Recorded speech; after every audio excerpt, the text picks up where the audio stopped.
এটা তামাশার নির্বাচন, হাসার বিষয়।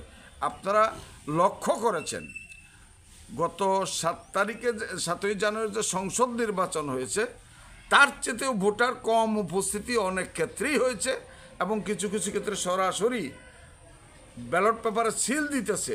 এটা আপনারা দেখেছেন, আমরা সবাই আমরা আমাদের দল বা আমাদের কোনো প্রার্থী এই নির্বাচনে অংশগ্রহণ করবে না।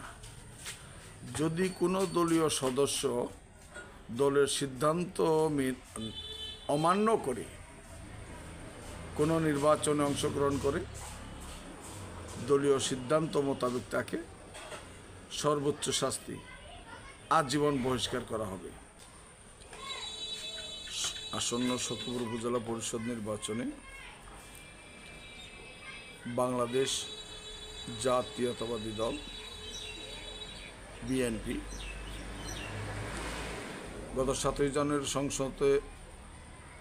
সংসদ নির্বাচনে যেমন অংশগ্রহণ করে নাই, তারই ধারাবাহিকতায় আমাদের বাংলাদেশ জাতীয়তাবাদী দল বর্তমান ভারপ্রাপ্ত চেয়ারম্যান জনাব তারেক রহমান এবং আমাদের কেন্দ্রীয় স্ট্যান্ডিং কমিটির সর্বসম্মতি সিদ্ধান্তক্রমে এই কর্তৃত্ববাদী স্বৈরাচারিণী হাসিনা সরকারের পাতানো নির্বাচন থেকে নির্বাচন বর্জন করেছে। আমরা আমাদের দল বা আমাদের কোনো প্রার্থী এই নির্বাচনে অংশগ্রহণ করবে না। যদি কোনো দলীয় সদস্য দলের সিদ্ধান্ত অমান্য করে কোনো নির্বাচনে অংশগ্রহণ করে, দলীয় সিদ্ধান্ত মোতাবেক তাকে সর্বোচ্চ শাস্তি আজীবন বহিষ্কার করা হবে। এটা আমাদের দলের সিদ্ধান্ত। আমাদের কয়েকদিন আগে জেলা কমিটির মিটিং হয়েছে, আমাদের কেন্দ্রীয় সাংগঠনিক টিম এসেছিলেন, তেনারা আমাদের অবহিত করে গেছেন, এবং আমাদের অ্যাক্টিং চেয়ারম্যান মহোদয়ের নির্দেশ আমরা সকলেই জানি যে আমরা নির্বাচন অংশগ্রহণ করব না। যদি কেউ করে তার সঠিক প্রমাণ নিয়ে তাকে দলীয় সিদ্ধান্ত মতো আজীবন বহিষ্কার করা হবে।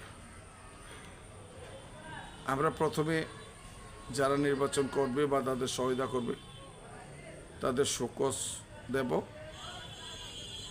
তারপরে তাকে বহিষ্কার করা হবে। আপনারা ইতিমধ্যেই দেখেছেন সারা বাংলাদেশের বিভিন্ন জায়গায় যদি 2-4 জন যারা নির্বাচন করেছে, অনেকে পাশও করেছে, তারপরেও তাদের দল থেকে আজীবনের জন্য বহিষ্কার করা হয়েছে, এবং তারা ভবিষ্যতে আর দলে ফিরে আসতে পারবে না। এটা আমাদের দলের চূড়ান্ত সিদ্ধান্ত। আমাদের সখীপুর উপজেলায় ইতিমধ্যে আমাদের একজন ভাইস চেয়ারম্যান নির্বাচন করতেছিল, আমরা তারে সতর্ক নোটিশ দিয়েছিলাম। তো আমরা গতকালকেই আমরা জানতে পেরেছি সে সখীপুরের জনগণের কাছে এবং দলের কাছে ক্ষমা প্রার্থনা করে তার নির্বাচন থেকে সে সরে দাঁড়িয়েছে ভাইস চেয়ারম্যান পদে, মিস্টার সবুরেজা। কাজেই যেহেতু সে নির্বাচন থেকে সরে দাঁড়িয়েছে, সে ঘোষণা করেছে তার উপর কোনো সিদ্ধান্ত হয়তো আর হবে না। আমাদের প্রিয় নেতা জনাব অ্যাডভোকেট আহমেদ আজম খান আছে এবং জেলা বিএনপি আছে, তিনারা এই বিষয়টা বিবেচনা করে দেখবেন। তবে আমার জানা মতে তার বিরুদ্ধে আর কোনো শাস্তিমূলক ব্যবস্থা হবে না। সাথে তেমনটা সম্পৃক্ত না, ওই মাঝে মাঝে আমাদের দলের মিটিং সিটিংয়ে আসতেন ফারুক হোসেন নাম, আদম ব্যাপারী, সিদানিং দলে তার ছোট্ট একটা পোস্ট আছে, সেটাই প্রথম দিকে সে ব্যবহার করতেছিল। আমরা তাকে বারবার নিষেধ করেছি এবং তাকে একটা শোকজ দিয়েছি। শোকজটা অনেক আগেই দিয়েছি, প্রায় 10-15 দিন আগে। দলের সিদ্ধান্ত অমান্য করে দলীয় সিদ্ধান্তের পরিপন্থী নির্বাচন পরিচালনা করার জন্য তাকে একটা 15 দিনের নোটিশ দেওয়া হয়েছে। সেই নোটিশের সন্তোষজনক জবাব না দিলে তাকে দল থেকে বহিষ্কার করবে। ইতিমধ্যেই আমাদের সকলের প্রিয় নেতা সখীপুর বাসাইলের জননন্দিত প্রিয় নেতা জনাব অ্যাডভোকেট আহমেদ আজম খান, আমাদের কেন্দ্রীয় নির্বাহী কমিটির অন্যতম ভাইস চেয়ারম্যান জনাব অ্যাডভোকেট আহমেদ আজম খানকে আমরা অবহিত করেছি এবং জেলা বিএনপিকে আমরা অবহিত করেছি। তারা সিদ্ধান্ত নিয়েছে, আমাদের কাছে তার নাম্বার নিয়েছে, তার সাথে তারা কথা বলেছে। সম্ভবত যেহেতু গতকালকেই তার প্রার্থিতা বৈধ হিসাবে ঘোষণা করেছে, কাজে এখন সিদ্ধান্ত নিতে আর কোনো আমাদের সমস্যা নেই।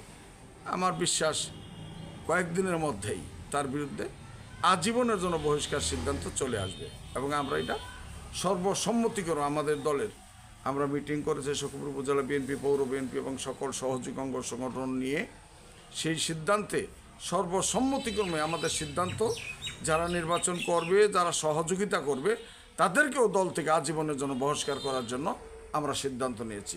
এটাই আমাদের দলের সিদ্ধান্ত এবং আমাদের সখীপুর উপজেলা বিএনপি, পৌর বিএনপি সকল অঙ্গ সহযোগী সংগঠনের সিদ্ধান্ত। এটা তামাশার নির্বাচন, হাসার বিষয়। আপনারা লক্ষ্য করেছেন গত 7 জানুয়ারি যে সংসদ নির্বাচন হয়েছে তার চেয়েও ভোটার কম উপস্থিতি অনেক ক্ষেত্রেই হয়েছে এবং কিছু কিছু ক্ষেত্রে সরাসরি ব্যালট পেপারে সিল দিতেছে। এটা আপনারা দেখেছেন, আমরা সঙ্গে সারা জাতি দেখেছে। এটা কোনো নির্বাচন না, মূলত হাসিনা সরকারের একটা পাতানো খেলা। সেই খেলায় তার দলের মার্কা তুলে দিয়ে জনগণকে দেখাতেছিল, বিশ্বকে জানাতে চেয়েছিল যে এই যে দেখেন জনগণ ভোট দেয়, এই জন্য মার্কা তুলে দিছে। কিন্তু জনগণ অত্যন্ত সচেতন।